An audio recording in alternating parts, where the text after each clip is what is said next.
Hey there viewers, thank you for tuning into Supermariodiagnostics once again. Today we are knee deep in the diag. I'm already done with this diag actually, but I thought this information would be useful. I'm going to share it with you guys. It is this vehicle is a 2007 Audi A7, and the customer's concern is that when we put it into reverse, it does not come out with the rear view camera.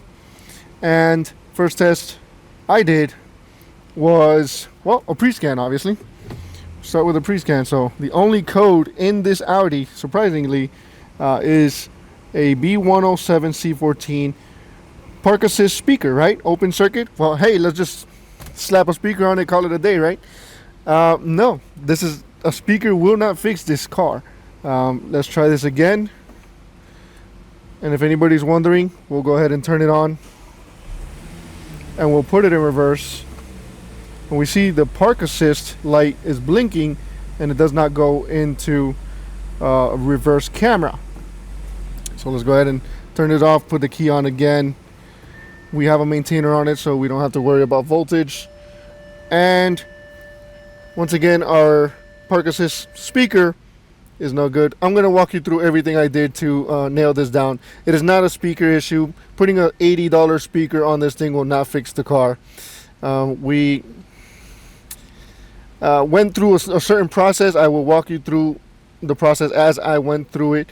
First thing I did was active testing. I wanted to check the front park assist speaker to make sure that's good. And you can hear it. It's good. I hope you can hear it. Let's stop it. Right? That tells us our bidirectional control is good. Our module is good, right? Let's try this one. It shows that it's active, but nothing happens, right? Well, nothing happens because I've got a test light hooked up to it as a load substitution. So when we go to start, just like any other speaker, right? It should just turn on my LED light. I wanted to put minimum load possible on this thing, and I am hooked up directly to the connector that goes to the speaker, which is right there. That is our speaker. And nothing happens. If I was to disconnect that and put that onto the speaker, nothing will happen. But of course somebody's going to question me, so I might as well do it. I've got a whole setup over there to show you guys the point of the whole video. We can see that it's still active, right? Let's go to the back. We're going to leave this on active. I don't know if it'll time out. Maybe it will. But if we disconnect these, right, and hook it up to our speaker,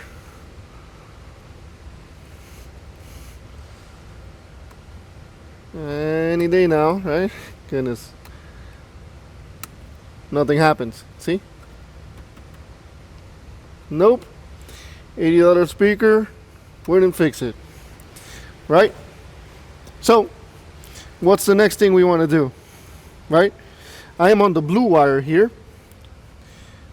You guys can see this right here. I am on the blue wire, and for that, to put that into context, we're going to take a look at service information.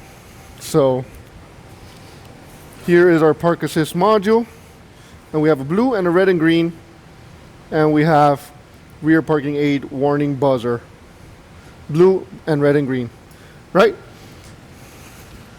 I am hooked up to my red because my blue wire, because my red and green is my ground, right? If I was to go to my red and green, we're gonna grab one of these probes here. I know it's a simple two-wire system and it might seem like it's a bit overkill, but you know what? We're gonna go through the whole thing. We're in our red and green now. I'm gonna take this from my power probe, right? Hook up to this. And my speaker's off right now, so let me turn it on. And I do apologize for noise in the background, but we have a good ground there. Now what do we have on our blue and red on our blue wire, I'm sorry. 2.93. Let's scope that. Let's see what that really means. Is this a 12 volt speaker or what's going on, right?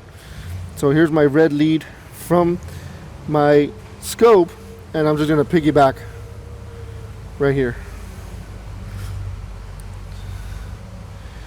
Let's put more time on the screen. And my scope is a little funky, so I do apologize for that. That's going to suck. I mean, you guys are going to think I'm eating crap here. But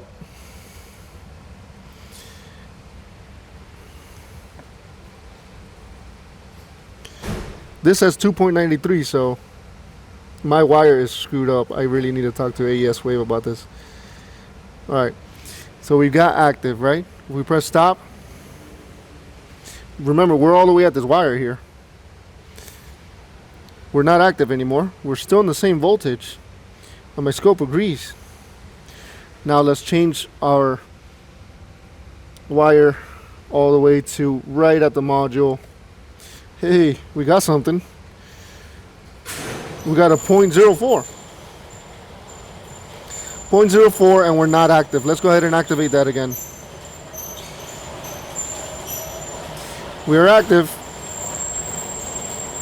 but yeah, I see this right here. What you guys are seeing is a circuit test, but nothing's happening. Why? What happens if we put test light there? Will it light up? No. Guys, this is a circuit test. This needs to see a certain value, certain resistance value before it will turn it on. Let me see if I could prove that to you guys. Somehow, I could ground my test light, right? I'm gonna grab my test light. We're gonna take off the scope ground here. We're gonna put our test light and piggyback our scope back up. We know our scope is still grounded. We know our ground is good, right? We are over here. We could just kind of piggyback off of this. What happens? Nothing happens. Nothing lights up, and our circuit test goes down. See that? I'm gonna let it go. Circuit test comes back up. Our load substitution with our LED light is not a good test. As light as a load it is, what's required here is the right resistance. But how do we prove that, right? So what I like about the Power Probe 4, and they're not a sponsor, I'm just giving it what it is. Just calling it how I see it. They have a drive test feature here. If you've never used a drive test, it uses a pull-up resistor. Hey, look at what happened there. We've got activity. Hey, it pulls up the resistance automatically so that you can do a proper load test. But what happens when we put that over here, right? We're gonna disconnect the Power Probe, right? We're back to 2.5 or ish. I'm sorry, we're back to full voltage here because of the pull-up resistance here. We're gonna go back to our plug over here, our pigtail. Are you guys with me?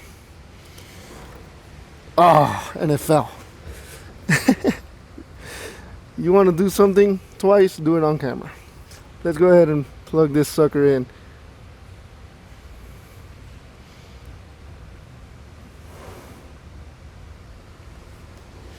We are plugged in and nothing is happening, right? We're plugged in, nothing is happening. Our pull-up resistor here, our driver test, is still at full battery voltage. Let's go ahead and put that back. Boom. We're not at full battery voltage. The module is seeing the resistance that it needs, and it is a proper load test thanks to this driver test. Now, I don't know another tool that does this. There may be another one, but I don't know of it. Now, to confirm the repair, we need to, with the Power Probe connected, we need to clear our codes. Let's go ahead and clear our codes. Engine is off. code's actually clear, which it won't if you leave the speaker on, it won't clear. And if you do the power probe test at the plug for the speaker, it still will not clear. Let's go ahead and turn on the vehicle and go into reverse. Hey, we're not blinking and we got reverse.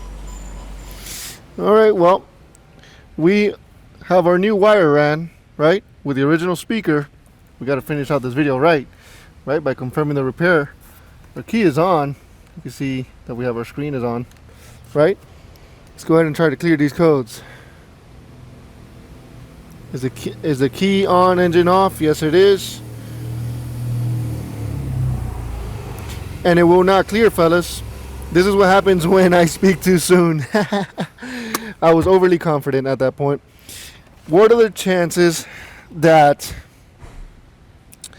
the speaker is also bad as well as the harness? Because last time we checked, when we put that feature, that drive test up to the plug, it did not fix the issue. So I'm going to try to back probe this here. Or you know what? I'm going to hold it to this bare metal right here. Right? And then I'm going to clear the codes. No codes detected. I'm going to remove this. You guys already saw it. I mean, the speaker's no good. I spoke too soon on that one. The harness was bad and the speaker's no good. Is it the chicken or the egg? Who cares? Who knows? Who cares? But the moral of the story is check the entire system, confirm the repair fully before you shoot yourself in the foot. I hope this video was useful. Mistakes and all.